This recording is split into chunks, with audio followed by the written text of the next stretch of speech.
So I'm not sure where everybody is. We had like 20 something people RSVP. So usually we would get about 10 at least. But maybe we can wait a few more minutes, but I'm not sure. I want to check the links and make sure that they were correct. Yeah, let's wait for a few more minutes. Yeah.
Welcome, Dwight, Veronica, Jacob.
I just put it to the Discord group as well so that people would see it there.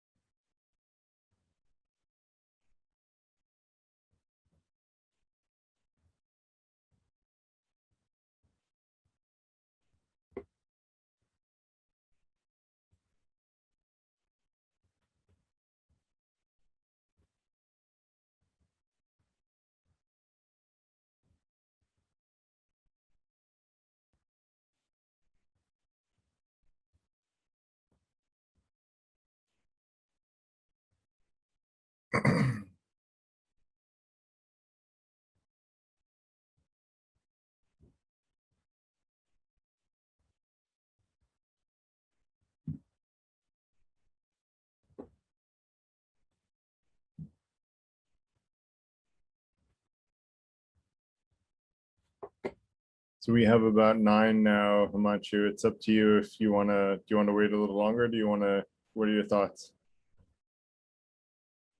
Just wait for a couple more minutes. I've just Sure. messaged Krishnesh also. Okay.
So maybe I'll just do a quick intro to the Freethinker Institute, if you don't mind.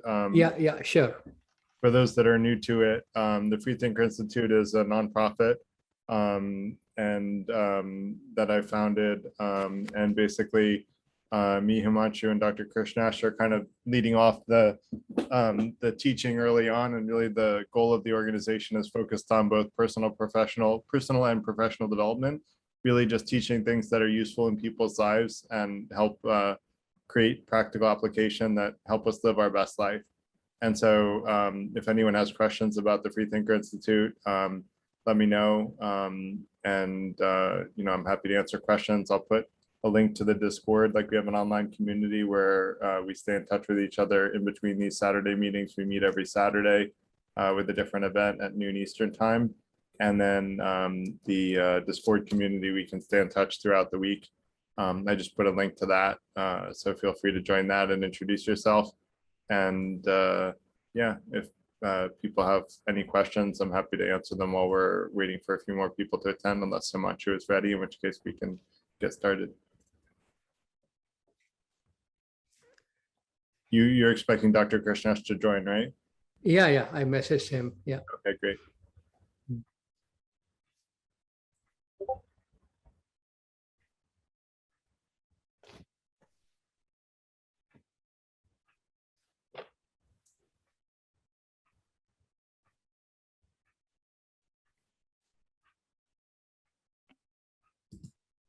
Yeah, so Dwight asked whether or not Freethinkers equals the Socrates group. So I've been hosting discussion groups through Socrates Cafe, which is my meetup group. I inherited it like 5 years ago, and I've been hosting meetups for most of the last 5 years up until Corona came, and we were always meeting in person. And then basically my philosophical efforts, which has been largely devoted to conversations and writing. I write a fair amount as well.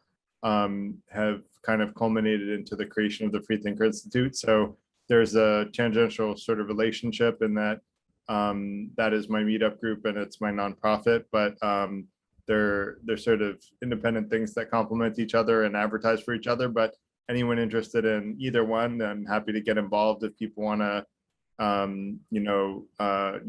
my ideal is that we sort of combine the two, and people that want to teach about specific topics that want to be able to advertise to our groups, like, I'm happy to have them do that, as long as we maintain that the only rule in the Freethinker Institute is that everyone has to be polite.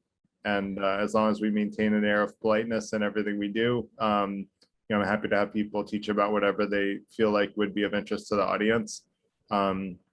But technically, the Freethinker Institute is a little different than Socrates Cafe.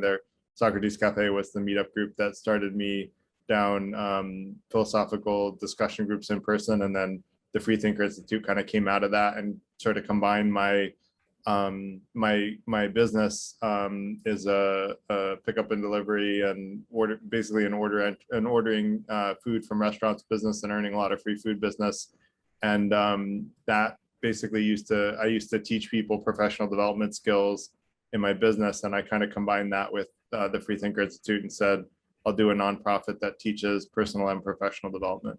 So that's a little bit more of a history.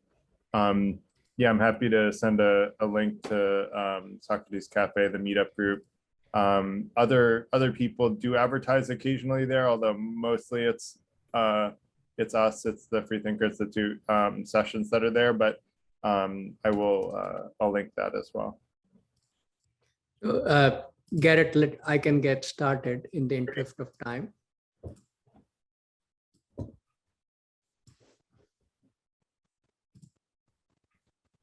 So thank you everybody for joining. We'll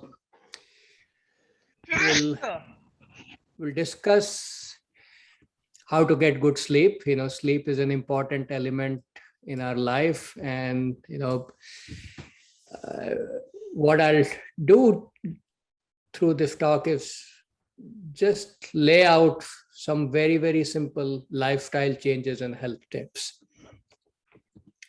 Before we start, I want to just put a note that I'm not a doctor. I've not conducted scientific research on techniques that I'm going to tell you. These techniques are primarily from Yoga and Ayurveda that have been practiced for thousands of years. You can consult your own doctor and yoga or Ayurveda teacher for any further questions. And if you are a medical researcher, feel free to research on any technique I'm going to discuss today in the talk. So just a little bit about myself. I'm a designer by profession. I started out in my career as a cartoonist and a painter in my high school years. I, became a yogi,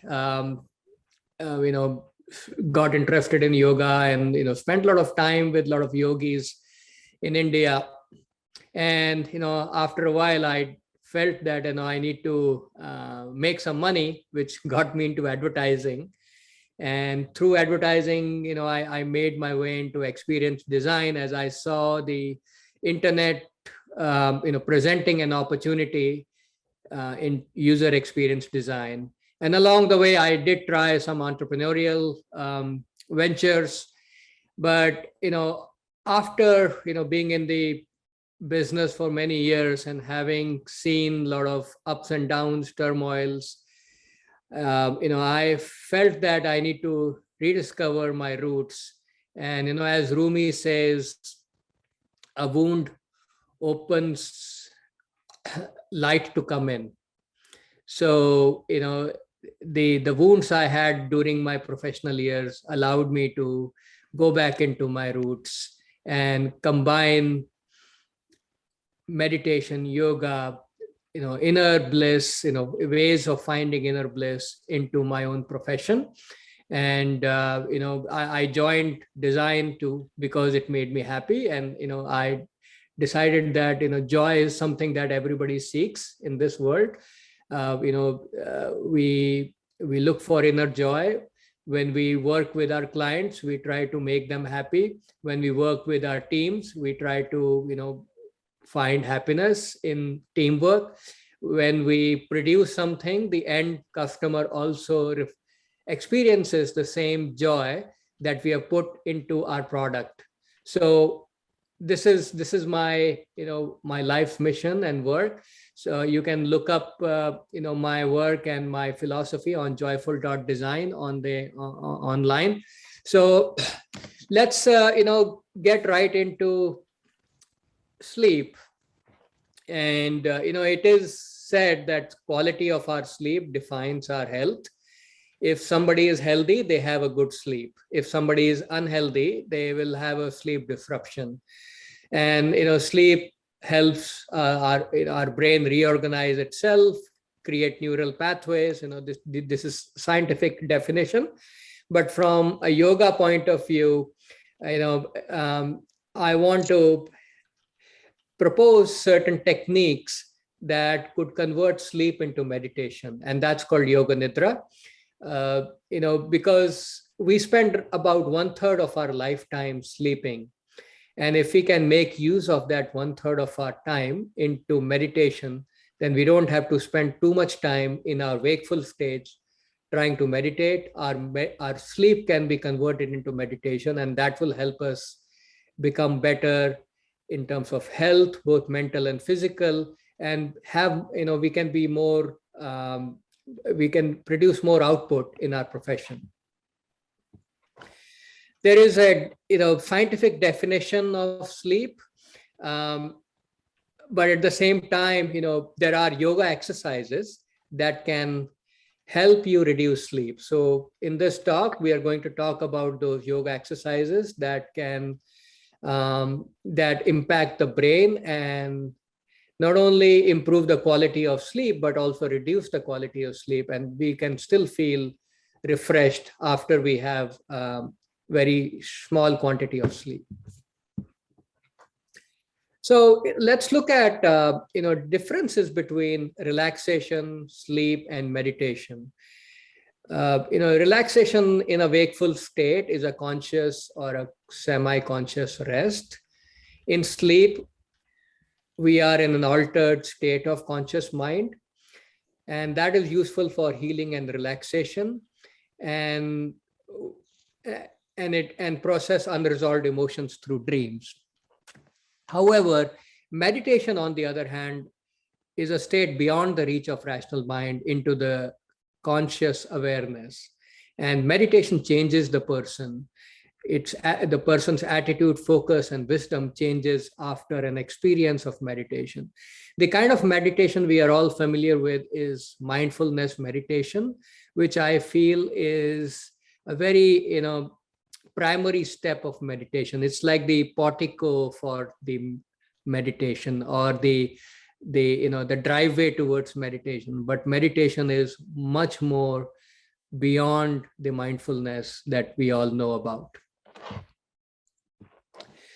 So turning sleep into meditation, as we talked about, I know we enjoy sleep because our mind is at rest and quiet.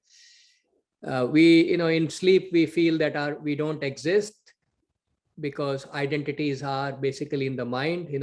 Gender, religion, money, who we are generally exist in the mind. And when the mind is at rest, they don't exist. Anything we feel is our identity is not carried into the mind either, carried into the sleep either. So, but at the same time, when we are asleep, there is some kind of awareness. We are still aware. We are aware. There are dream sequences, and there is some awareness, and that is the consciousness that can exist without the mind and without the body.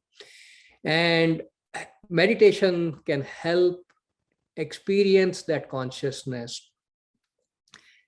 There are some techniques where you can become more aware, and through the course of the talk, I'll talk about those techniques. And one is just synchronizing your breath with some kind of sound, and it could be Om, or it could be any other kind of repetitive sound that can help you not only fall asleep but become more aware. And that's a mindfulness technique. Then there is a debate about how much sleep do we typically need, and what is oversleeping and what's lack of sleep. And science talks about oversleep as a problematic lack of sleep, and it can cause diabetes, muscle degeneration, obesity, and whatnot. And likewise, lack of sleep could cause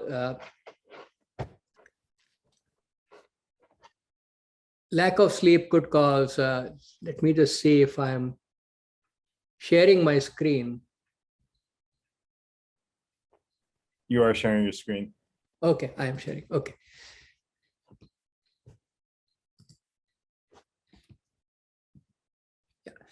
Yeah. So lack of sleep could weaken immune system, cancer growth, cause cancer growth, anxiety, depression. So we need the right amount of sleep. And that is something that our body can tell us what is the right amount of sleep. And the right amount of sleep is when we wake up completely rejuvenated, refreshed, there is no fatigue. So let's get into the tips to sleep better. The first and foremost thing about sleep is synchronizing our body with the rhythm of nature. Because nature influences our emotions, actions, and sleep patterns. For example, during the morning, we typically experience high energy levels. So if we want to study something, learn something, memorize something, morning time is the best time. If we have to think about something deeply, a lot of ideas come during the morning hours. Even for meditation, morning is the best time.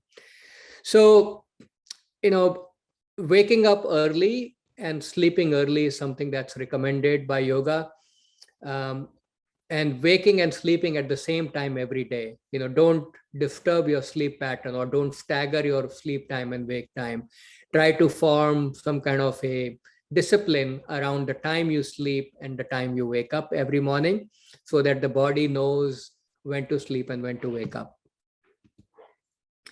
There are certain exercises in yoga that helps improve our sleep pattern.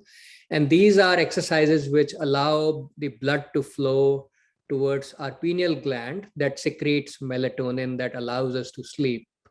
So, as long as the head is turned, in a downward um, direction compared to the rest of the body, there will be blood flow towards the brain. And there are many exercises that you can work with in yoga, and that will allow you to have better brain health and also sleep pattern. The third eye is also, within that area, within between the eyes near the pineal gland. So these exercises also help in meditation. So next thing, one of the things that people struggle with in sleep is, they have a disruptive day. There is a lot of toxicity during the day, whether it's with the coworkers, with family, with a lot of tensions about money, work, life, illness, and all, everything that, makes us stressed out. And all these negative thoughts somehow find their way into our dreams, and we experience bad dreams. So even if we sleep at the right time and wake up at the right time, if we have a bad dream, it's not considered a good sleep. So, it's not what we eat that kills us, it's what eats us inside that is also important. So finding ways in which we can be more positive during the day will definitely help get good sleep. And there are techniques that we'll discuss through the course of our talk. So, before you sleep, the advice Ayurveda gives is to have dinner a couple of hours before sleep. Give some digestion to happen before going to sleep. And lunch should be the biggest meal of the day, and dinner should be light and easy for the stomach. And if you can, avoid stimulants like alcohol, nicotine, or coffee before going to bed. Alcohol, people try to, drink wine before going to bed, and alcohol may initially seem to help, but over a period of time, it stimulates liver, causing restlessness of the mind.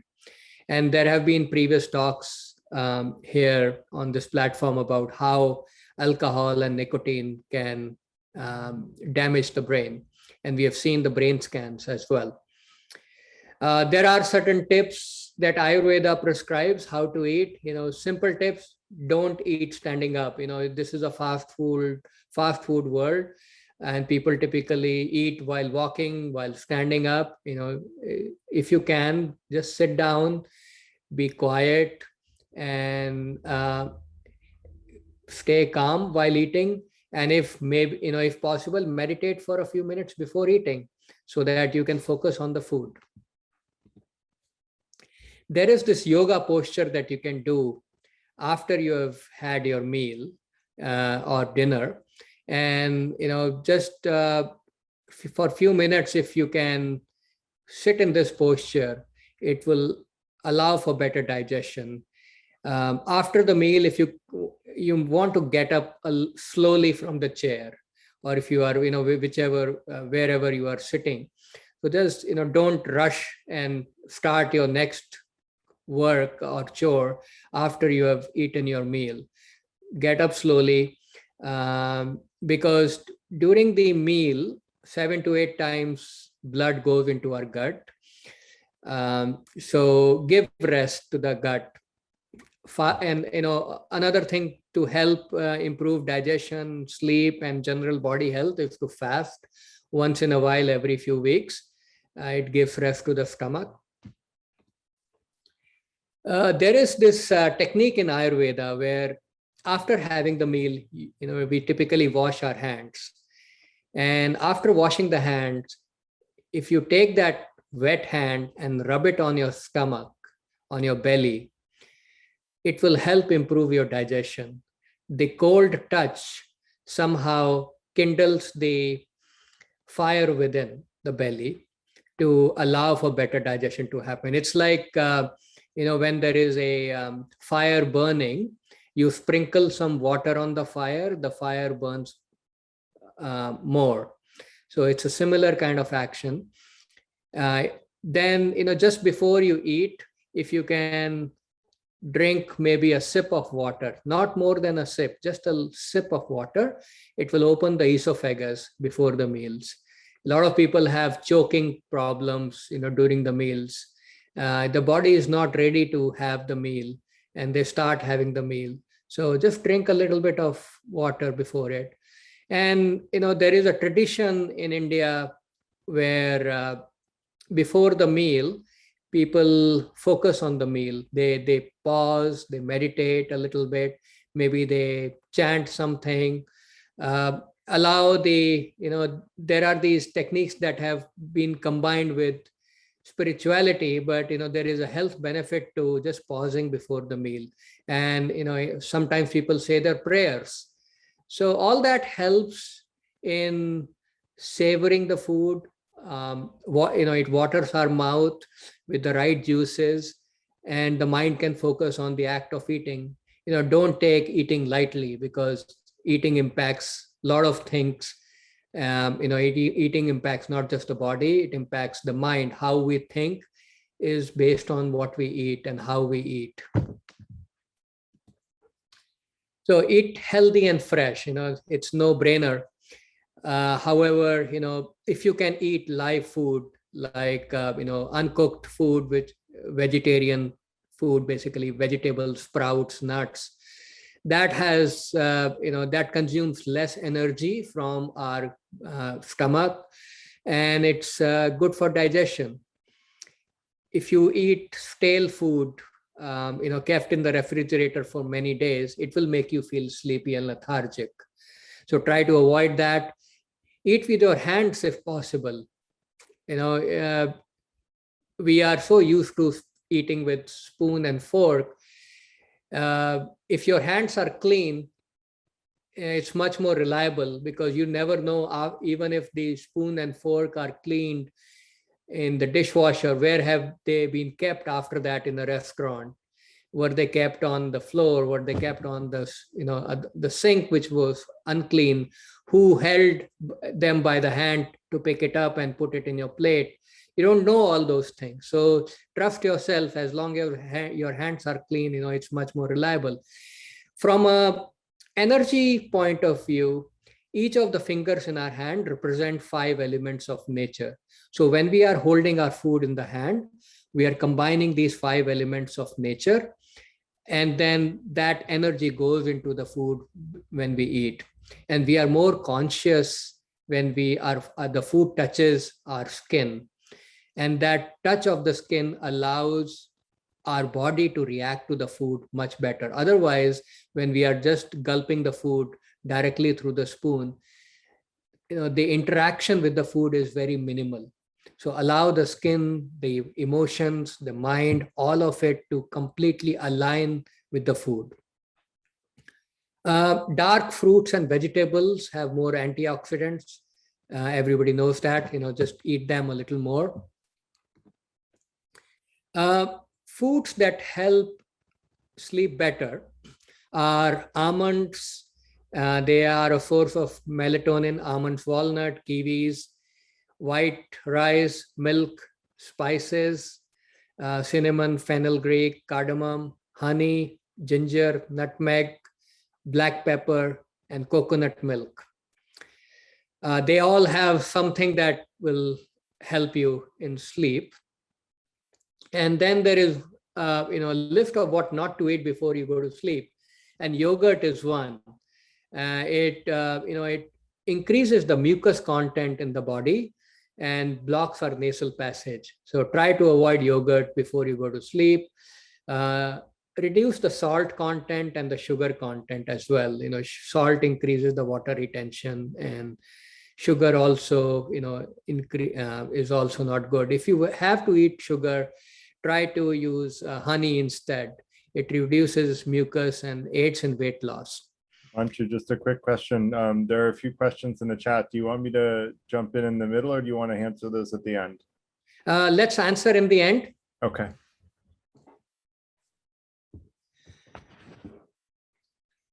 Another thing to note is, if you want to drink warm water, that would be very helpful compared to cold water or ice cold water. Warm water helps in digestion. It cleans the food canal, the intestines. And if you are trying to lose your weight, if you can drink warm water throughout the day, that will definitely help you reduce the weight, because weight gain is directly related to how good your digestion is. So if you can improve your digestion every day, you will actually start losing your weight just through warm water. And if you and that will also reduce your hunger. And if you feel hungry and you're trying to fast, or you want to cut down your diet, just add a little bit of honey, warm water, and drink that. So it will replenish you and you won't feel hungry. So, we are so used to the alarm bell every morning, and we wake up to the sound of alarm bell. But the waking ritual has to be a gradual and natural process. It should make our mind feel happy. Our emotions should be at a heightened level of joyfulness. And when the alarm bell rings, we wake up all of a sudden. And that's not good for our mind, our body. So if you can have a fixed time to sleep and to wake up every day, then you won't have the need for an alarm clock. And when you wake up, if you can rub your hands vigorously, make them a little warm, and then put them over your eyes, and in the darkness of your palms, slowly open your eyes so that your pupils get adjusted to the bright light after your sleep. And that will help you improve the eyesight. The eyesight will not degrade over a period of time so fast. And also, after doing that, just rub your hands over your face, because when you rub your hands, it generates certain energy from your hands. Our 5 fingers represent the 5 elements of nature.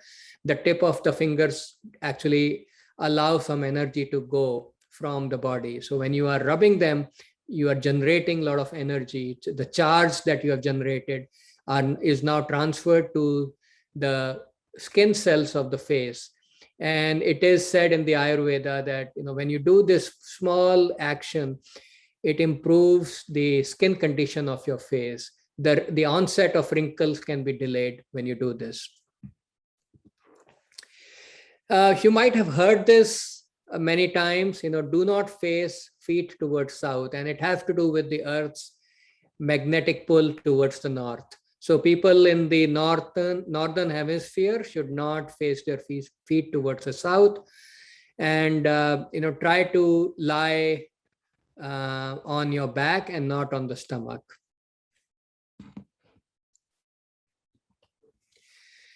Next thing is, do not overheat the body, through aggressive actions like running, or any kind of sweaty actions, and then immediately go to sleep. Allow the body to relax before you go to sleep. If you want, you can try swimming, or just dip your feet in the water to cool them before you sleep. Our feet, according to Ayurveda science, represent fire. So when you put your feet into water, your body becomes calm. And that change in temperature between the head and the feet will help you relax and become sleepy sooner. A light walk after dinner is also good for digestion, but don't have brisk walk or run after your meals. Just walk a little bit, and that will help you with the digestion. You can consider a shower before bed. Bath purifies body beyond the skin. It helps relax the nervous system, releases tension, and helps quieten the mind. And this is one reason why some people get a lot of ideas while taking a shower, because our mind is in a state of calm. Plus, we are with ourselves. So try that, and that will help. This is another a beauty tip as well as a tip to sleep well. There are two kinds of sandalwood that you would find: a white sandalwood and a red sandalwood. If you can take these reds, the white sandalwood, slightly expensive than the red sandalwood, and you can even find powdered sandalwood, or you can find a wood piece of this. Just rub it on some stone or something with some water drops and make a paste, and apply that paste on your face like a mask, a face mask, before you sleep. The fragrance of sandalwood would allow you to sleep and have a good quality sleep. And applying it on the face will actually help remove any problems on the skin. It will make the skin cells healthy. And if it's women searching for face mask and applying a lot of artificial chemicals should try this. And this is a very natural formula. You don't have to spend a lot of money buying those face masks. Just apply some sandalwood paste, and you can actually have much better benefits than anything that you find in any store for a higher price. This is another tip, and it's also useful for people with arthritis or any injury that they have in their life or in the near term. Just boil a teaspoon of turmeric in a cup of milk and drink before bed. So adding a quarter spoon of cardamom, nutmeg powder, and ghee in this milk, ghee is clarified butter, will actually make it more soothing if you want to. And if you don't like to drink milk, you can even use warm water. That is also fine. It will reduce inflammation in the body, help the liver detoxify itself. It will boost the immune system and improve the digestive system. This is something for people with chronic sleep problems. And even people who don't have any problems, once in a while, it's really good to do this. So there is this thing called ghee. It's a butter. It's called clarified butter. It helps cure sleep problems, snoring, and also improves our brain health. It will sharpen the memory, but something to remember is, you need to buy this ghee from the cow, Bos indicus, not any other cow. And this cow produces A2 milk. And the process of creating this clarified butter is to convert milk into yogurt. And then yogurt is churned to create butter. And then the butter is heated. And when the butter is heated, it becomes more solid. And that is what ghee is. This particular brand, Patanjali ghee, you can find it on Amazon, is made from the Bos indicus cow. So you can buy this online or in an Indian grocery store, and just put 1 drop each in the nostrils before sleep. So it's kind of an aromatherapy where the drop of ghee has a peculiar smell that goes all the way to the brain and helps you become calm and feel sleepy. So this is one technique which does not require any expenditure. This is something for free. All you have to do, and you can try it, experiment it on yourself, and you'll find it amazing. Basically, just breathe through your left nostril. So with your thumb, close your right nostril and just breathe through your left nostril. You'll start feeling lethargic. And after a while, you'll want to just sleep. On the other hand, if you are feeling very lethargic and you want to focus on your work, just close your left nostril and breathe through your right nostril, and you'll feel very active and alert. So if you are a student and you have to go for an exam, you are preparing for an exam, or you are an athlete, you are trying to run a race and you want to gather as much energy as you want, be more alert, or you want to play a sport, activate your right nostril. You'll become more active. If you want to become more passive, activate your left nostril and you'll become very passive. If you don't want to even do that, just lie down, keep your left nostril up. And when you keep your left nostril up while lying down on the side, automatically you'll feel lethargic and you'll sleep. Very, very simple tip. Next technique is basically breathing through the nose and not breathing through the mouth. A lot of us try to breathe through the mouth or breathe through mouth and nose. We have this difficulty in breathing. So improving the breathing pattern is very, very important. And when the tongue rests on the roof of the mouth and we breathe through our nose, it helps sleep. It helps with emotional function, digestion, immunity, and cognitive functions.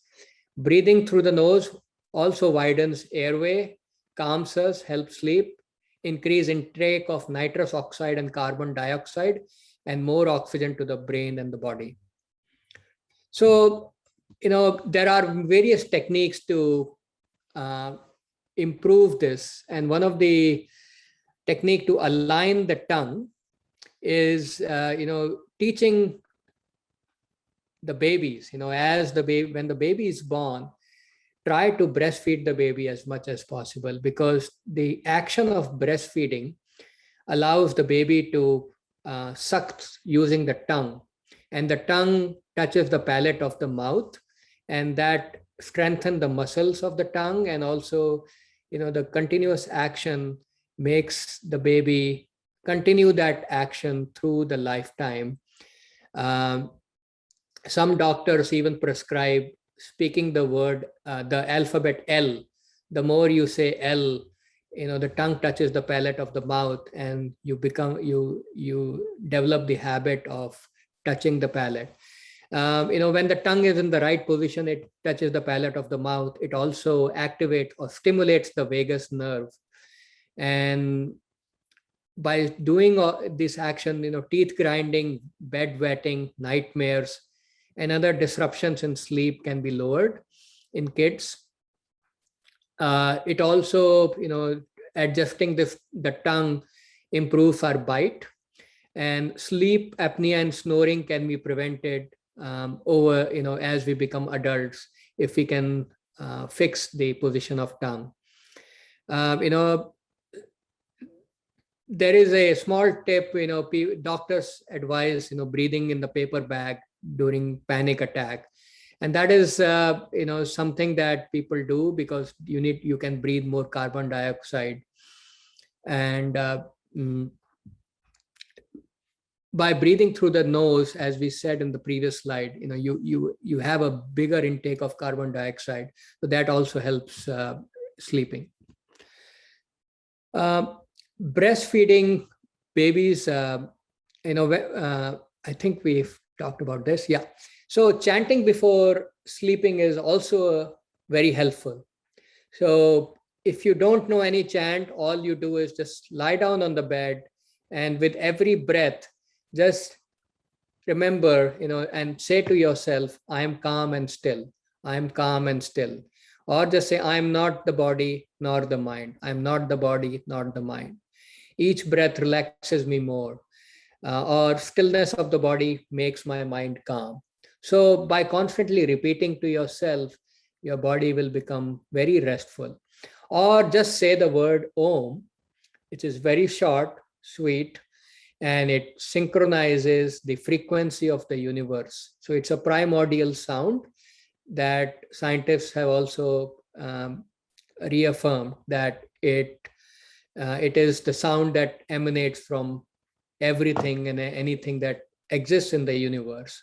So by synchronizing with that sound with every breath, you will automatically attain a peaceful body and mind. So let's come to this notorious fruit, banana. we just eat the inside of the banana, the soft portion, but we don't really know how much valuable the peel of the banana is. And if you can clean the banana, you can actually eat the peel. You should actually eat the peel. And so if you boil the banana peel in water and drink that water before going to sleep, if you have acute sleeping issues, for many years you have not been able to sleep well, try drinking this water, boiled water with banana peel, and it will have miraculous effect. So this will elevate symptoms of insomnia, and there is also a lot of potassium in banana.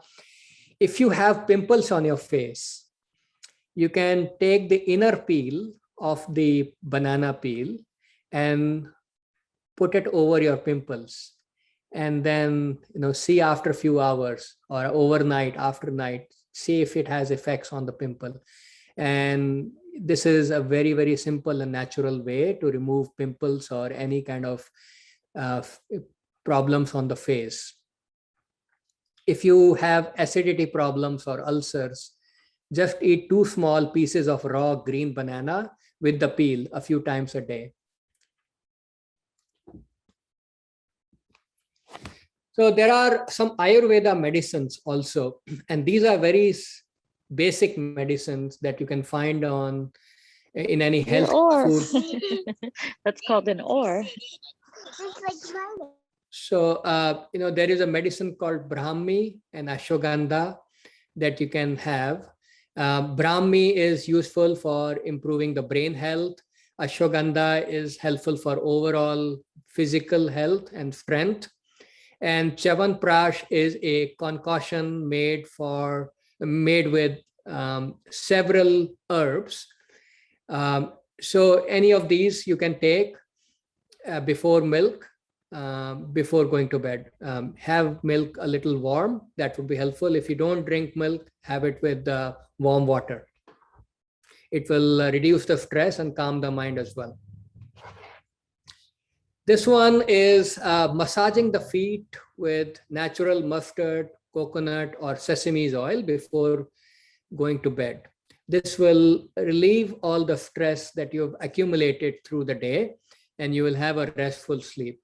During the summer months, or if you are in the hot weather, you can add a little bit of water in the mustard oil so that it can dilute the oil, because mustard oil will make body a little warm. So during the cold temperatures, you can use mustard oil and you'll feel a little warm, and that will help you sleep. If you want to do a little more massage, you can massage lower back, ears, and head as well, and that will help you in sleeping.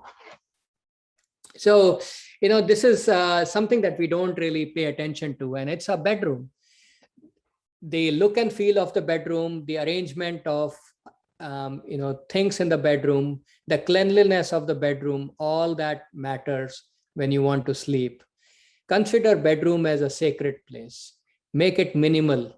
Don't hang too many things. Don't put too much stuff in the bedroom. Avoid TV, smartphones, computers, devices, or any books.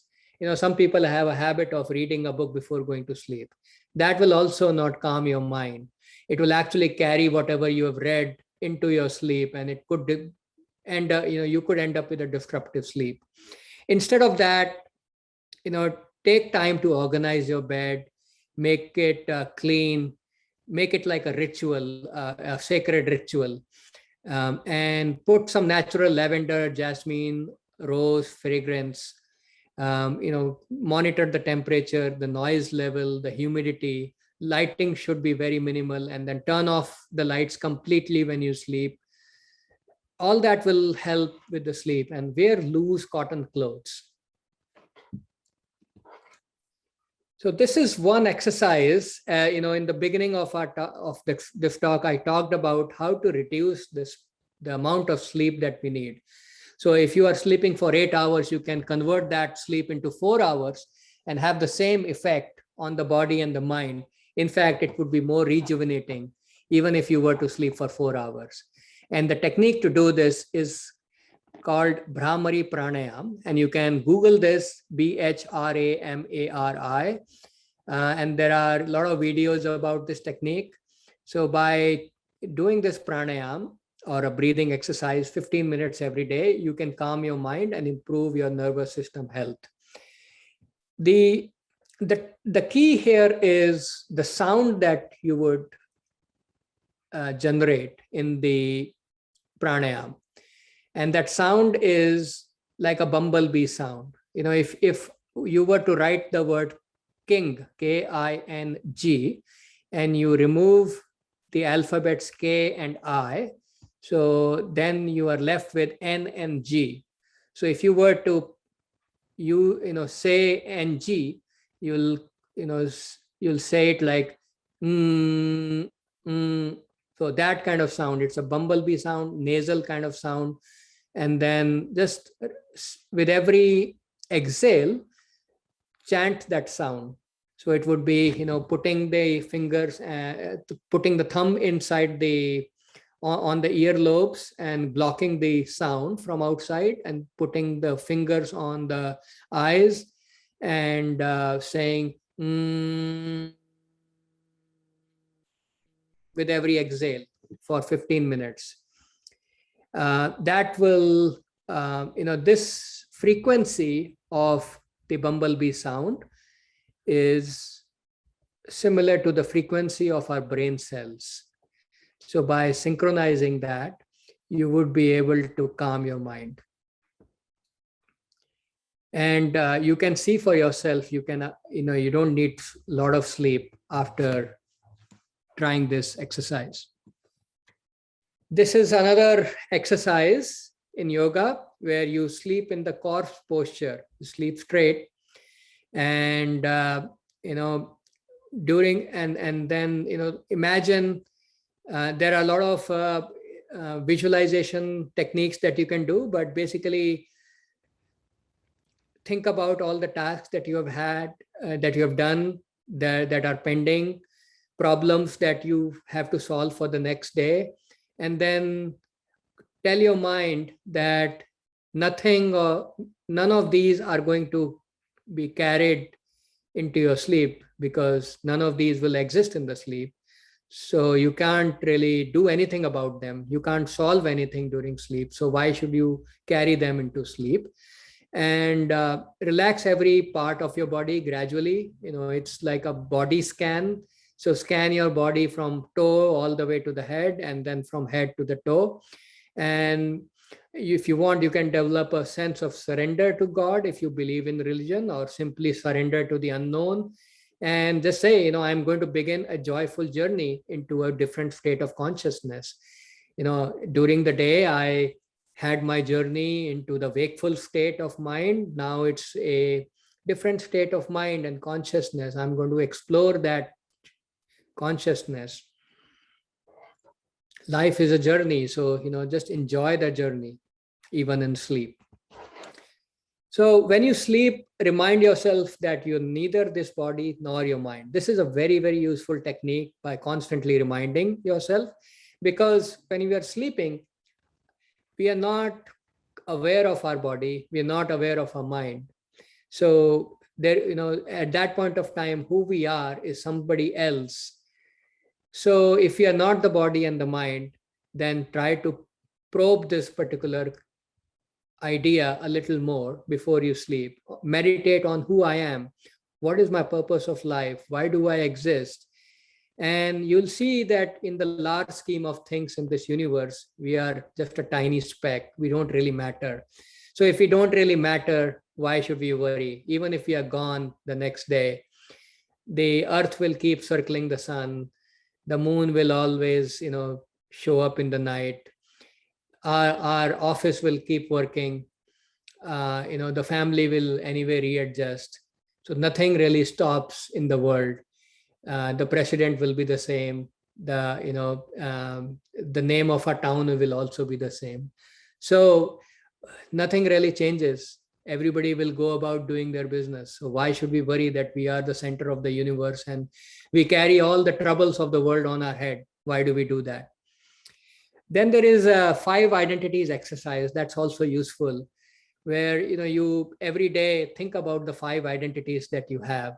It could be your name, gender, who you are, how much money you earn, what if where you live, all these things that you define as your identity. And then ask yourself, are these identities going to be accompanying me in my dreams, in my sleep? And the answer will be no. If your identity is your Tesla car, it's not going to come with you in your dream, in your sleep. So if you are without your identity in your dreams and your sleep, why do you carry them? Why do you carry all your worries in your identity? Become completely identityless, and that will help you sleep better. So these are psychological exercises that will help you sleep better. Finally, there are 3 kinds of people in this world that I say. There are people who are unwell, sick, there are pleasure seekers, and there are yogis. And each of them have a role to play in the night. People who are unwell cannot sleep in the night. They are awake and they are in pain. People who are pleasure seekers seek pleasure during the night, whether it's through any physical means, or they are partying in the night, or they are awake just because they are enjoying the night. But then there is a 3rd kind of people that are yogis, who use night to their advantage to improve their body, their mind, and their spirit. And and I would urge everybody to explore this option. Become a yogi. Your day and night will be in your control. Your night will help you become better in the day, and what you do during the day will help you become better in the night. So sleep and food are causes of many illnesses, and there are exercises in yoga where you can control both sleep and hunger. And by doing that, you can make your life longer, you can live longer, you can be more healthy. And night is also the best time to meditate or memorize anything, because when there is no light, everything that you see is blurry, the outer world is hidden, so there are less distractions, and the mind can easily go inwards. So use night, especially the early morning before sunrise, to meditate. And final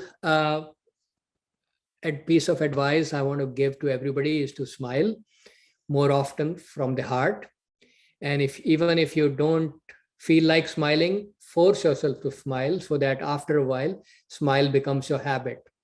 One natural smile releases 500 good chemicals in the body and exercises 152 muscles in the face and neck.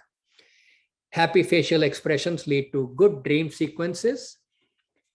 And seeing an attractive smiling face activates our orbitofrontal cortex, and we feel rewarded. So when more people smile in this world, everybody evolves in the brain. And one grin wrongly exercises 180 muscles and releases poisonous chemicals in the brain. So genuinely smile, feel joy from the bottom of the heart, and have it reflected. When you're walking, running, just practice this smile. When you see somebody, just greet that person with a smile. The other person also will feel rewarded, and we make world a happy place. So thank you for the opportunity. Thank you, Free Thinkers Institute and Brain Utkarsh. You can look them up and join them. And over to Garrett and Q&A. Great. Thanks so much, Himanshu, for the talk. And Himanshu, I think you want to stay together as a group, right? Yes. Okay. So the first question that came up was, how about people who are night people?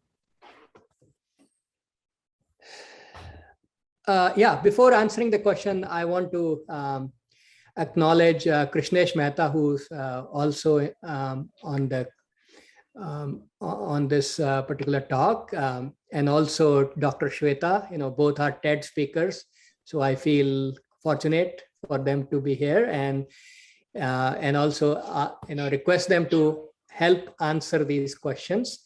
Dr. Shweta is a neuroscientist from Oxford University and an accomplished doctor. And Dr. Krishnesh is a cognitive science professional, PhD. So, please jump in as I am trying to answer the questions, because your approach would also help inform our viewers through different perspectives. So people who are night people can find ways and means to exercise our brain through these, Brahmari pranayama, so that they can reduce their sleep their sleep quota, and they can augment lack of sleep through better food, better lifestyle during the day, and some exercises, brain exercises, like where there is more blood flow to the brain. But I'll request Dr. Krishnesh to also chime in, please.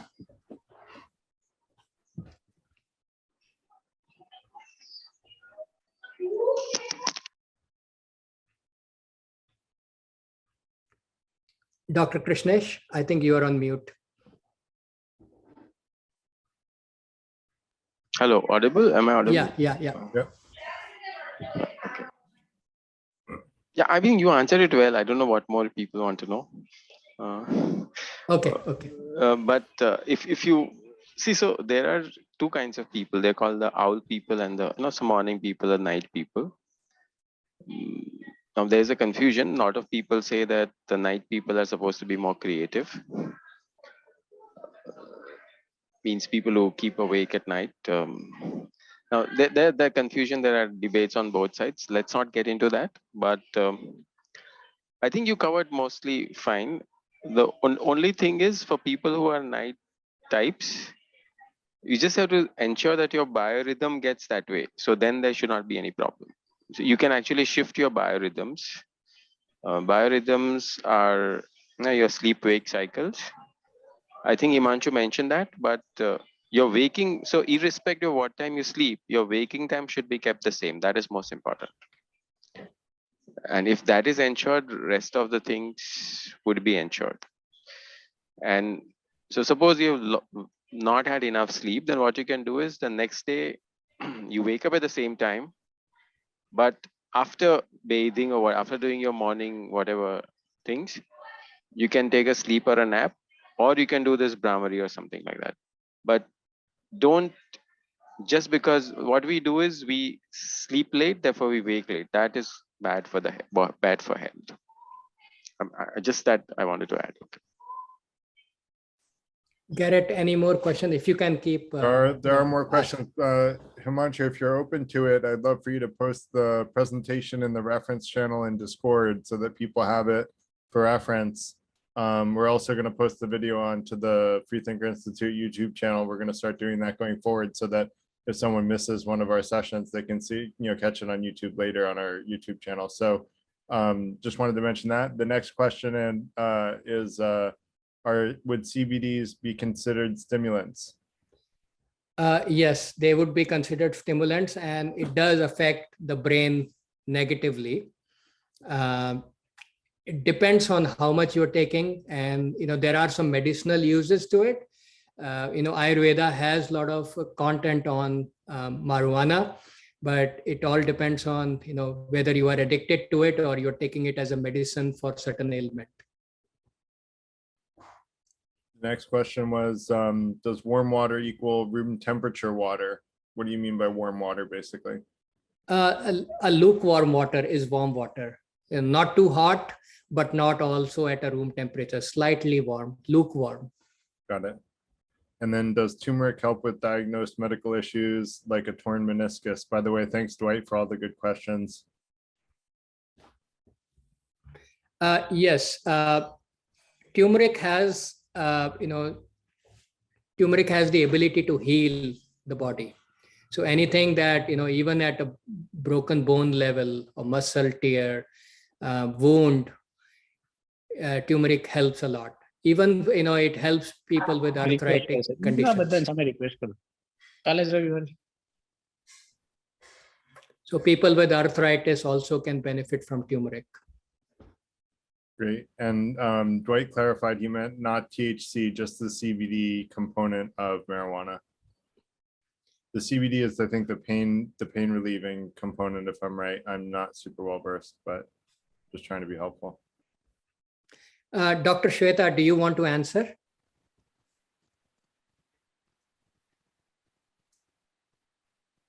Or Dr. Krishnesh, anybody? Because I'm more familiar with marijuana as a, as an Ayurveda medicine. Yeah, I guess like CBD gets extracted from marijuana, and I think it's used for pain relief. And so, but it doesn't have like you don't get the high that you get from the THC. Okay. That's my understanding of it. Although I haven't used either one yet personally, but lots of friends. Okay, hello. Yeah, am I audible? Yeah, go ahead, Dr. Krishnesh. Yeah, my submission would be that if either THC or CBD, don't take, because your brain will stop releasing its own CBD and something similar to THC. So preferably not to take. And that is what you mentioned, nutmeg. Nutmeg will have those kind of chemicals that you're looking for. So nutmeg is also a kind of a stimulant. So, and it should be taken in small quantities. So if you take too much of nutmeg, it can have effects even worse than marijuana. So if you are not taking, please don't take. And if you are taking, stop. That's my, because both will have bad effects on the brain, irrespective of what. Hi, Yeah, Dr. Dr. Krishnesh Shweta. and Dr. Himanshu. Yes, just very interesting, Himanshu. I think what they might be meaning is medicinal uses of CBD, but however, as Dr. Krishnesh said, that it's so true that we have to make sure that there's always a tendency for us to get addicted to these substances, and then what happens is that the natural chemicals just don't flow. So it's a very, very slippery thing. So only under medical prescriptions, all these chemicals should be tried, and not really, off the counter or over the shelf kind of the things for sleep, especially. And I think turmeric, we had done a couple of experiments with turmeric, putting the normal organisms that we see on petri dishes and then comparing it with the antibiotics. And it was really surprising. And we have published a couple of these findings that almost all the organisms were cleared up in the petri dishes where only pure turmeric was laid, against the antibiotic where there was only 50% of clearance. So turmeric does have a very high antiseptic properties, and it can be explored for pretty much anything wherever there is sepsis or wound. So yeah, just wanted to share that. Thank you. Thank you. If there are any other questions, feel free to write them in the chat or go off mute and or raise your hand, whatever you prefer.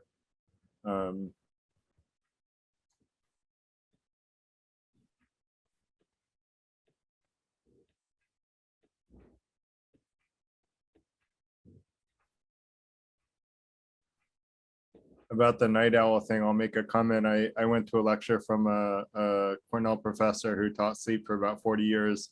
I think he's actually the professor that taught the largest number of students. He taught our Psych 101 classes of 2,000 people for like, 35, 40 years. And one of the things he said was that adolescents actually have a later sleep cycle than, most people. And so I forget the exact times, but it was like, their natural sleep cycle is like going to sleep at 2 in the morning and waking up at 11 a.m., which obviously doesn't fit with daily life schedule of having to go to school.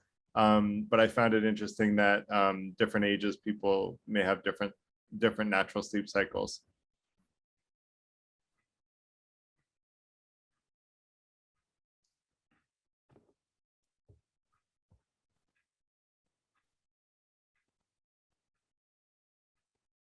Any other questions?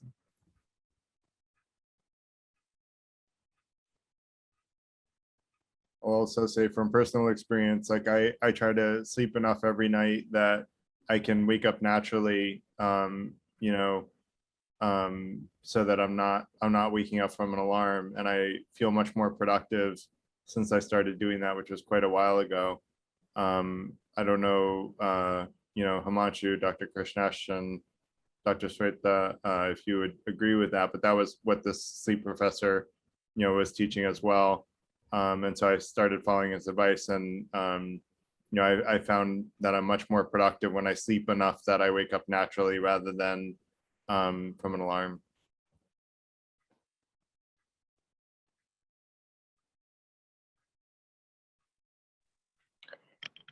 Garrett, that's interesting. In the sleep, there are two cycles that we go through. That is, one is called non-REM, and the second one is called REM. So rapid eye movement and non-rapid eye movement. The non-rapid eye movement is like the quieter sleep, and the REM is the one where we see the dreams and all. But our eyes only move, we don't move. Just imagine, otherwise we would be starting to enact our dreams. You know, it would have been terrible if this arrangement was not made. So essentially, which cycle you get up is what decides our freshness. And that's why I think it is very important and prudent to wake up at the exact same time so that the body knows that you have to wake up out of a non-REM. This is very, very important. So the number of the hours can be adjusted by the body cyclically. It runs in the cycle of 1.5 hours each. So it's very important for the body. That rhythm is most important. And that's why these youngsters and all who sort of sleep late and then try to wake up late and all, this whole cycle is completely disturbed. And the chemicals that we need, for example, steroids, which is very important in the morning, that doesn't get released. And so there's no freshness at all, or melatonin is not released in the night, so you don't fall off to sleep, and which is not right neurochemically. Right. Yeah, actually, Dr. Mass, the way he described it is that your body sort of adjusts its sleep cycle to how much you get to sleep every night. So I sleep about 8 hours a night. So like if I wake up after 6 hours, I'm extremely tired because I'm waking up in the middle of the sleep cycle, because it's like you're divided up into 2 sleep cycles for the night. So I have 2 4-hour sleep cycles. If I was sleeping 6 hours a night, I have 2 3-hour sleep cycles. And so the worst thing you can do is wake up in the middle of the sleep cycle. The other thing he said that was useful was like, if you're going to take a nap for like 20 or 30 minutes, but not more than that, because otherwise you end up halfway through the sleep cycle again, and then you're actually more tired when you wake up. And I found that to be super true. Like if I'm really tired during the day, then I can take a 20 to 30 minute nap, and then I'm refreshed and I'm ready to finish the day. But if I sleep for an hour, I'm actually more tired than if I slept for 20 or 30 minutes. And it takes more time. So, and I see you nodding, so it sounds like you agree with Dr. Moss. This isn't my advice. This is from the guy whose sleep lecture I attended, and I put my notes from that lecture in the reference channel as well, where I suggested you put your slides, Himanshu. Sure. Can I add something? So yeah, please. So I mean, I'm going to say something controversial now. So, and the controversial thing is that a lot of research says that we need 6 to 8 hours of sleep, which is technically not right. What you need technically is the NREM portion of the sleep, which is very important. So, suppose, for example, so if suppose a sleep, so you have about 6 episodes of say one and a half. NREM is about 2 hours, and the rest of them are about 90 minutes. So you count about 6 to 8 hours. So if you find out when your NREM happens, and you should ensure that you are sleeping during your NREM. Then no matter how long or how short you sleep, if you slept during your NREM, you would generally be fresh the next morning. And typically, now this is average adult timings, but it can change, and because your rhythms can be different, your circadian rhythms can be different, but you can use the sleep analyzers which you have on mobiles to find out when your NREM happens. But typically for males, it happens between 11 to 2, and for females between 4 to 6 in the morning. So if you just sleep those 2 hours, NREM hours, you would feel fresh. Then even if, and suppose you slept 8 hours but not sleeping for the NREM time, you would not feel fresh no matter you slept 14 hours, 16 hours, or whatever. So sleeping for NREM is very important. Okay, Thanks, that Dr. is Krishna. one very important. There was another question from Dwight who said that his problem is that he's a night owl and his brain is racing at night and he has to wake up at 4:30 in the morning. So he's got to use an alarm. I guess I would say like the techniques that Himanshu taught. And then if you read the notes that I sent in the reference channel, there are a bunch of techniques you can use to sleep that I think if you find you shut off all electronic devices and, you know, do the things that Himanshu talked about and in my notes, Dwight, that you probably will be able to get to sleep earlier, because if you're sleeping late at night and you're waking up at 4:30 in the morning, you're probably pretty sleep deprived. And another interesting fact that I learned about, and now maybe if you don't feel tired, Dr. Krishnesh's point is maybe you don't need all that sleep. And if you don't feel tired, then great, you're succeeding where I failed, because I've tried to sleep less, and even though I was sleeping in those hours, like it didn't work for me, and so I've adjusted accordingly. You know, I think everyone has to find, okay, he feels tired. So if you're feeling tired, then I think if you shut down all electronic devices, you know, I basically at night I shut down like all social media, all electronic devices an hour before I'm going to go to sleep. Not totally electronic devices, because I basically write philosophy before I go to sleep, and that's my way of going to sleep, of sort of toning myself down. If you create a nighttime ritual, what I used to do is read books before sleep, and that would, you know, put me out really well. So I would suggest creating a nighttime ritual, Dwight. That's just my 2 cents, but I'm curious if any of the more credentialed people have suggested suggestions in addition to that. Or Himanshu. Yeah, I think you know, if you can meditate and increase your willpower, your body will tell you when to wake up. So you will not miss your train, you know, if you have to wake up early and, you know, get ready and go to work. So you know, just meditate and, you know, use the breathing exercises to improve your willpower. The other small tip I'll add to this is, you know, a lot of us travel and we work in different time zones, you know, you know, this morning I may be in US and tomorrow I may be in London. Now, you know, my time zone has changed. So if you could do those exercises that I illustrated in my talk, where you allow more blood flow towards the brain, so your melatonin will be secreted at the right time. And what you can do is, when you go to another country or time zone, just, you know, if you are in a hotel, just switch off the light in the hotel and lie on the bed with on your stomach, and basically put your face a little lower than the level of your body, so that there is more blood flow in the brain. If you have eaten anything, or, you know, if your stomach is heavy, then you don't want to do exercises. But if your stomach is light and you want to do exercises, you can do any of those yoga exercises that allow for more blood flow to the brain, and then just lie down.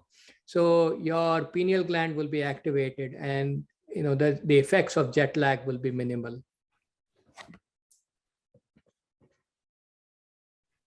I can add to what Dwight was asking. So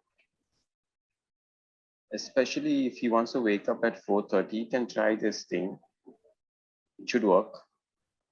While you're falling asleep, no matter how late, do Brahmari while sleeping. You can lie down and do it. And after that, or before starting the Brahmari, what you do is, you know, on the pillow, just bang, not very heavily, just lightly bang your head 3 times and say that I'll get up at 4:30 or something, whatever time that you want to get up. And then start the Brahmari and then go to sleep. This banging is important 3 times. Okay. Try this out, should work. Then you will get up without an alarm. Don't believe me, but try this out. ST, if we didn't answer your question along the way, you said it sounds like some days you feel tired, some days you don't. I would say, like, you know, to Dr. Krishnesh's point, some people, I think him included, can get away with a lot less sleep. And I also learned from this this PhD that some people have a gene that allows them to sleep like 5 hours a night and be well rested. And so if you're one of the people that's lucky enough to have that gene, then cool, like, you know, or if the techniques that Himanshu and Dr. Krishnesh work to help you sleep 4 or 5 hours a night and feel well rested, that's great. If not, then I would suggest the techniques that Himanshu mentioned, and also, like, you know, the ones that are in my notes about trying to get to sleep earlier so that you wake up more naturally after, you know, after a long time. The other interesting factoid that Dr. Moss taught is that they did a study of people who slept 6 hours a night that needed 8 hours of sleep. And what they found is after, I forget what it was, I think it was like 6 weeks of sleeping 6 hours a night instead of 8 hours a night, their motor skills were impaired so much that they were the equivalent of being drunk, which I found fascinating, that sleep deprivation has that big of an effect, that it's equivalent of being drunk. So for people, like, if you feel well rested, then great, like, you know, I think that's awesome. And although another thing that I supposedly learned is that we have the same number of waking hours in our lifetimes, and I'm curious whether Dr. Krishnesh and Dr. Sweta can confirm that, because that seemed like a really strange conclusion to come to. But someone that I went to a lecture for said that we have the same number of waking hours, so regardless of whether we sleep more or less, we don't, you know, like, if we sleep more, basically we live longer, essentially, was what they were trying to argue. I don't know if there's any basis in fact of that. They were, again, like a PhD and stuff, but like, I'm curious whether that's contested territory. It sounded controversial to me as well.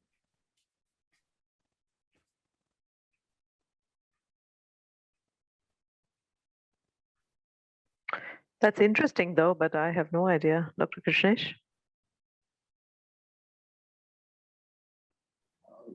No, see, there's a lot of research which says that you need to have sufficient sleep, which can be anywhere from 4 to 8 hours, depending on your age, depending on your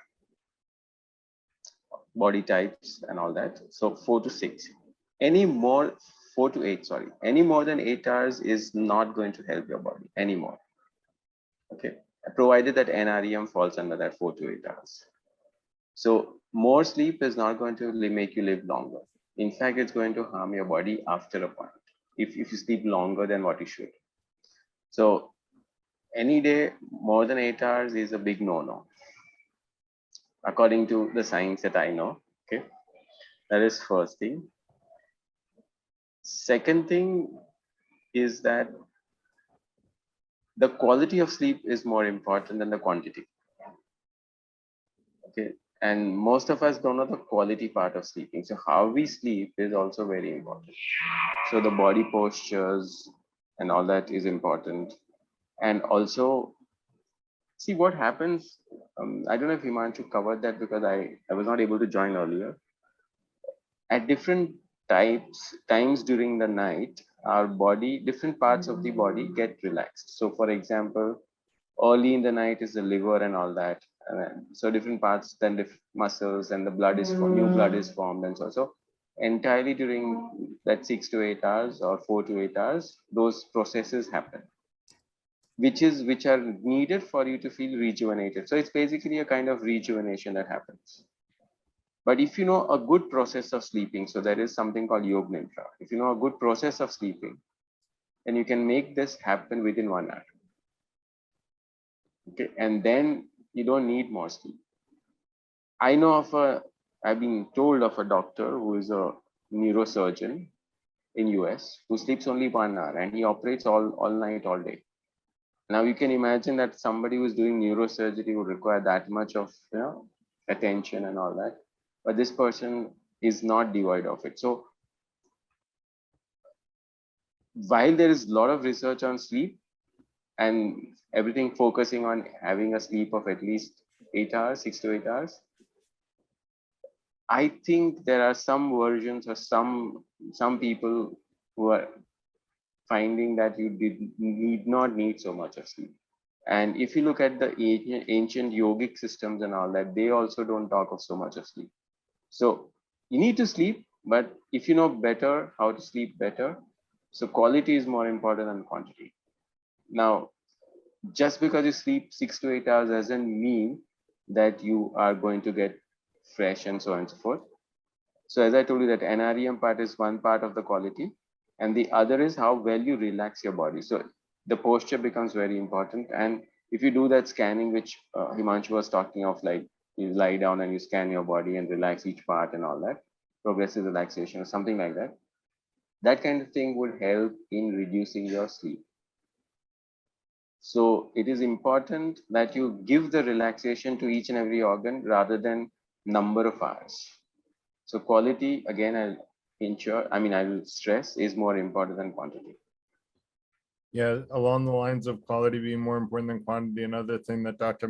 Moss talked about that is relevant to what ST mentioned is that ST said they don't have a consistent sleep schedule.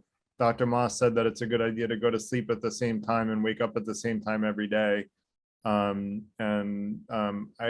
found that was really helpful for me. Like if I don't do that, then I end up, waking up at the same time, like Dr. Krishnesh said, but sometimes with less sleep, because if I go to sleep late, I end up sleeping 6 hours and then I'm tired the whole day. And so I try to get to sleep at the same time and wake up at the same time every day of the week, which puts a little damper on the, certain things. But I find for healthy sleep, it's been, I've been more productive by doing that. Some of our patients, we do provide something called audio visual entrainment. There are some devices, I mean, we tell them to do all these Brahmari and the techniques, but somehow they just want something fun and exciting, and that's when we prescribe devices like David. There's something called David audio visual entrainment, AVE. Essentially what it is doing is there is a beats, binaural beats in the ear, as well as some flashing lights, which is through the goggles, but potentially it is doing exactly the same thing what Himanshu mentioned is the Brahmari. So it's interesting. The same effect comes in. Although it would be good to do the study parallelly, Dr. Krishnesh, to see what is happening in the brain.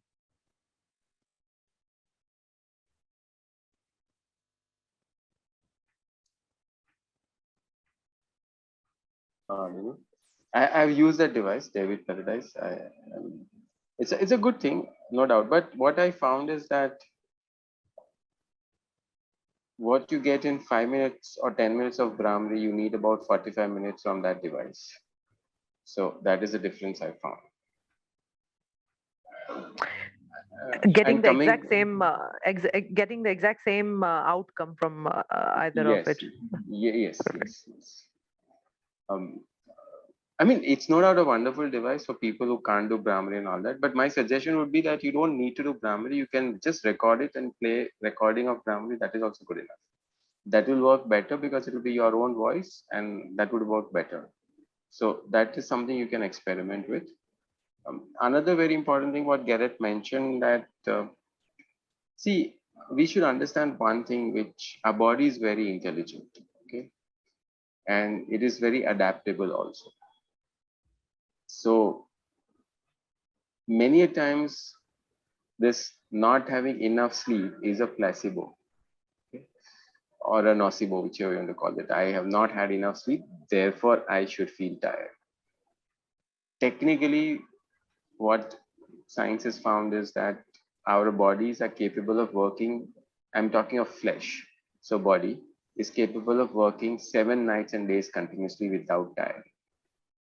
So tiring is a mental state, and mostly induced by this mental thought process that I did not sleep, therefore I feel tired. I did not do this, so it's kind of nocebo effect, if you want to call it. So the more you get into that trap, the more your body would start adjusting to that. My experience has been that you should experiment with your sleeping so that you become flexible in sleeping. Having a fixed timing is a good thing, but in today's world that might be a problem. So then when you need that flexible timing, you'll feel tired and all that. So better is so as I told you, find out your NREM hours and just try to keep sleeping that time. Rest of it, try to be flexible, because then only your body will get adjusted and your body will become flexible. If you train your body that way, our body is so flexible that it will train itself. And there's a lot of research. I think 2-3 years back there was a Nobel Prize also on circadian rhythms.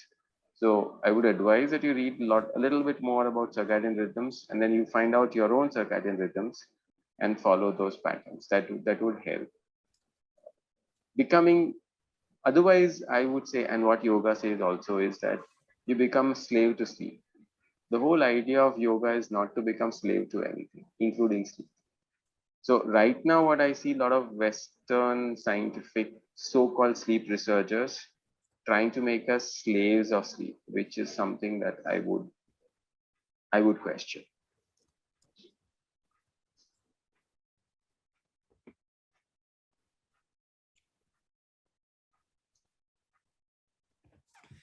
Anyone can have a comment on that, but Yeah, and and Dr. Shweta and Krishnesh, if you have any opinion on the sleep medication, some people take pills. I do know it does, have side effects. And what are the effects on the brain?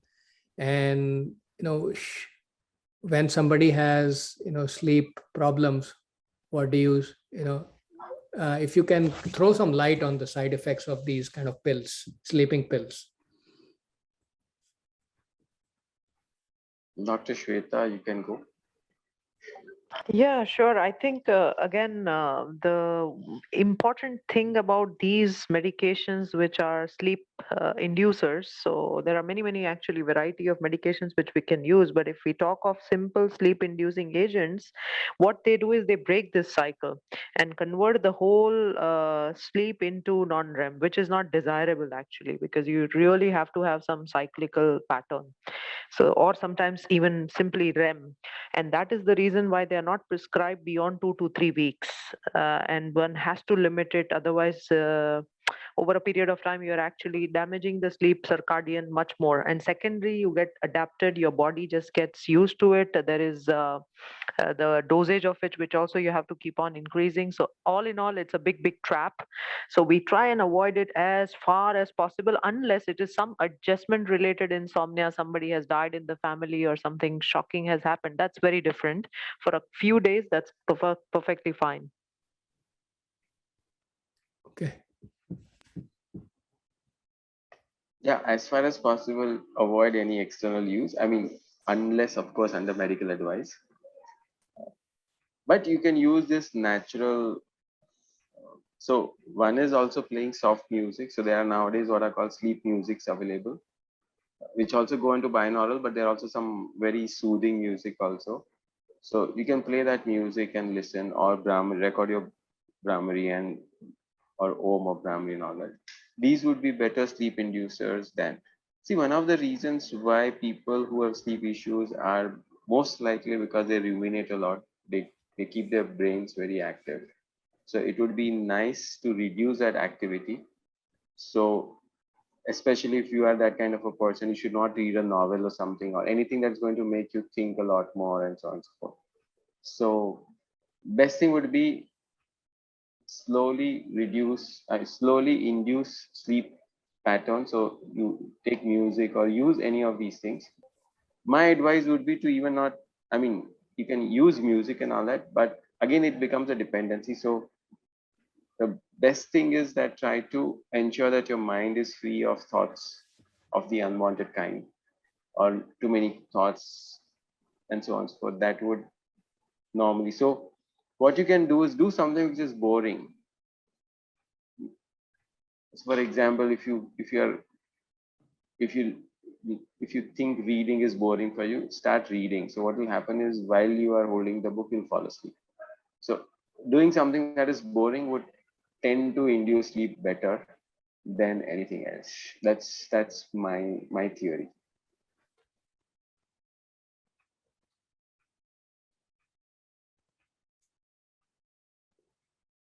I will say I've had good luck when traveling internationally with melatonin. Like when I used to travel to Shanghai on a regular basis for work, it's a 12-hour shift in time zone. So I would like take melatonin to sleep on an overnight plane trip to sleep a little bit early, and it would be a good temporary solution. But I think everything I've heard is exactly consistent with what you said, which is don't use it in a long-term scenario, but short term it can be helpful.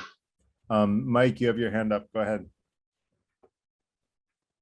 One of the things that I bought one of those fitness watches that supposedly monitors your sleep and then prints out a record.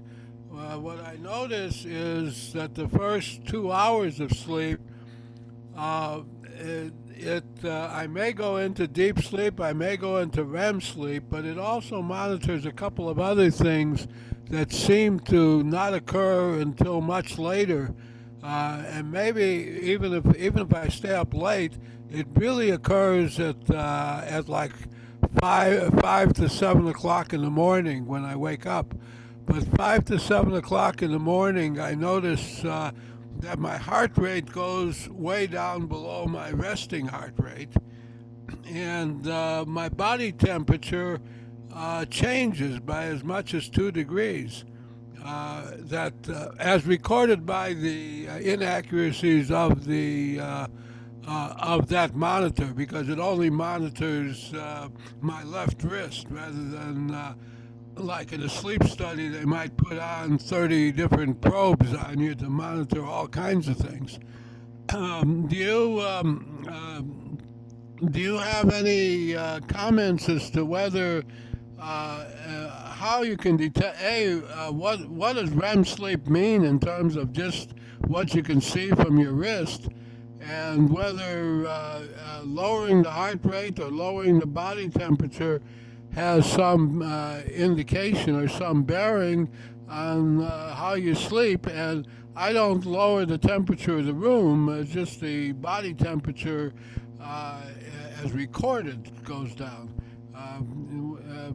Any medical or meditational comments? Because maybe the good sleep occurs way past what I was thinking at bedtime. Thank you. I'm interested in any comments.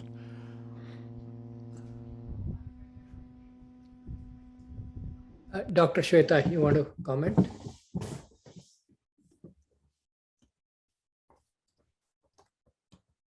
Hello, am I audible? Yeah. Thank you for that question. Essentially, all these recorders, they have different kinds of input modes. So, for example, accelerometer to know if you're moving or not. Then from the breath that you are taking, the snoring, the movement, etc. But these are not very sensitive. So they just give an estimation. It's an approximation of the things that are happening. So getting a pure quality sort of a record from a single lead, as you rightly mentioned, in a typical polysomnograph, we would need so many channels. We would need something on the leg, something on the chest, the breathing, EEG, so many things are happening simultaneously. So it's not that easy to sort of decipher what's happening from that. But I think your other question is in the morning, early morning hours, your pulse rate is low and then your blood pressure is low. That is often always the case, because that is the time when the maximum amount of cortisol, etc., is released, and that's what is a normal phenomena, and that can happen to anybody. In fact, if that does not happen, and consistently, if you have high blood pressure or a high heart rate, that's something to be worried about. And if you notice, or if you have gone through a lot of literature which suggests that most heart attacks or most strokes, so to speak, also happen in the very early wee hours, which is even before this changes or autonomic, what we call, has happened. So a lot of things are happening in the sleep. I think very important for us is not to depend or rely on just one sort of a signal which it is giving, but more on the freshness, more on how the body is feeling, more in terms of your mental capabilities or cognitive abilities once you get up. At least I would rather depend on that than any of the single recording. Dr. Krishnesh?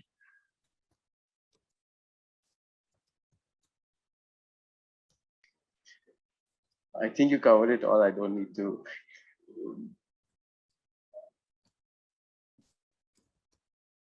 I might add one more thing.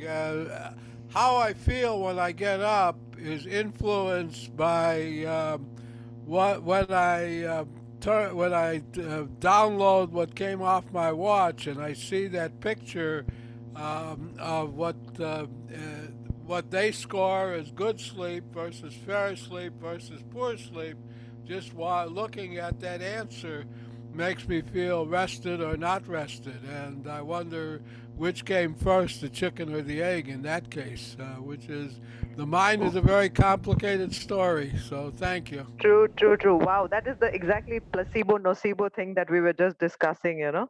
If you give a command to your mind that you indeed rested, that's what it feels, you know. So your watch is now playing the role of a placebo in that case.